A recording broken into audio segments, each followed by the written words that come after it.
How's it going, everyone? My name is Sean from the Courageour Frights, and I just got back from watching Beetlejuice Beetlejuice. This, of course, is the most recent Tim Burton film, the sequel to his 1988 film Beetlejuice.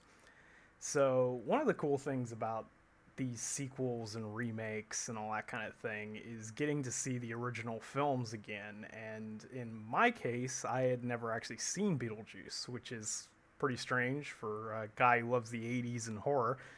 But for whatever reason, I just never got around to it. So much similar to the Crow remake that just came out, that sort of introduced me to the original Crow for the first time. This film introduced me to the first Beetlejuice film, which I absolutely love now. I probably should have watched it 30 years ago, but here we are. So in my theater, we got to do a double feature marathon where they showed the first movie and then immediately after showed the second film, the new one. So that alone was a awesome experience. People really loved it. The theater was packed. I'm in Poland in Krakow, so I wasn't sure what the overall audience reaction would be, but they loved it.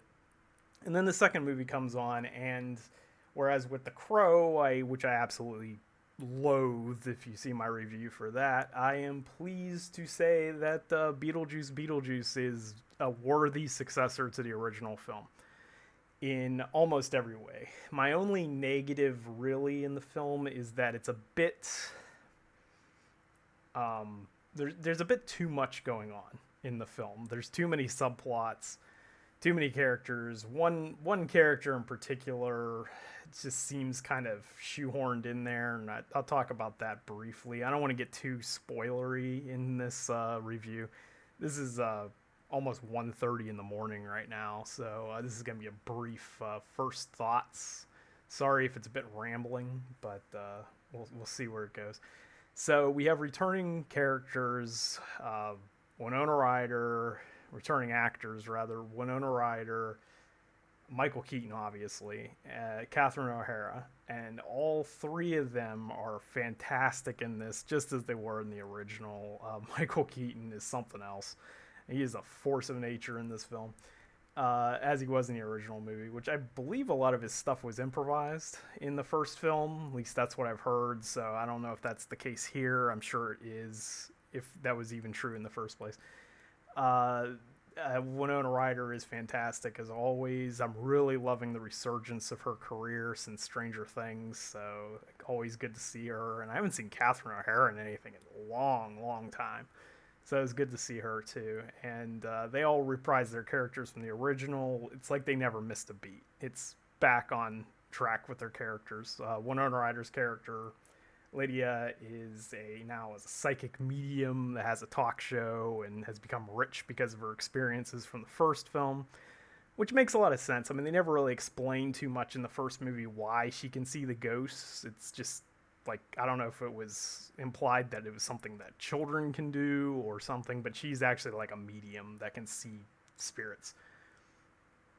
And Michael Keaton, of course, is Beetlejuice, is kind of like a vague ghost entity thing. They call him a demon in the second in Beetlejuice Beetlejuice. It was kind of vague what he was originally. He was just kind of a ghost. They're all ghosts. I mean, if you've seen the original movie, which I assume most people have, not counting me, of course, it's the very whimsical take on the afterlife and what happens to people after they pass on. It's very random, very crazy.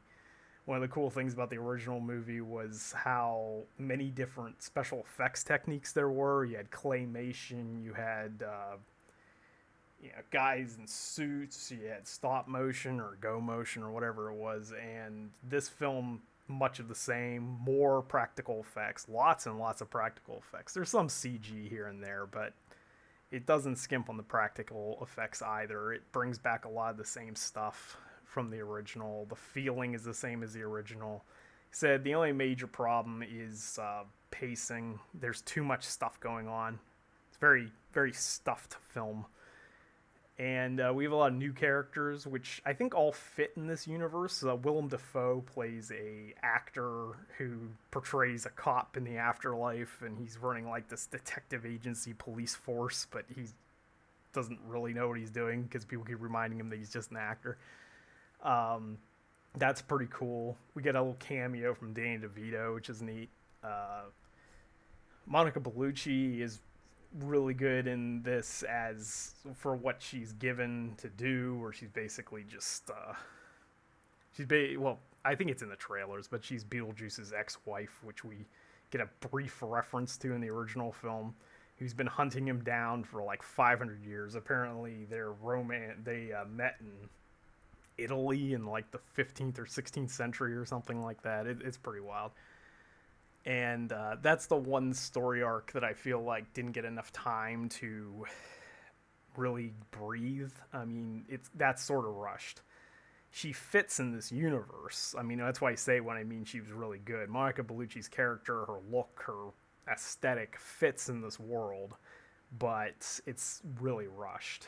And I wish they got to spend more time on that, but then they also introduce all these other elements as well. The great addition to this is Jenna Ortega. So she's been doing a lot of great horror stuff lately. Worked with Tim Burton before on the Wednesday series on Netflix, which there's a reference to in this film. This film references the original movie quite a bit, but then it also references some other stuff. There's kind of some funny meta jokes as to why certain characters don't appear in this, or certain events occurred, which I thought was really neat.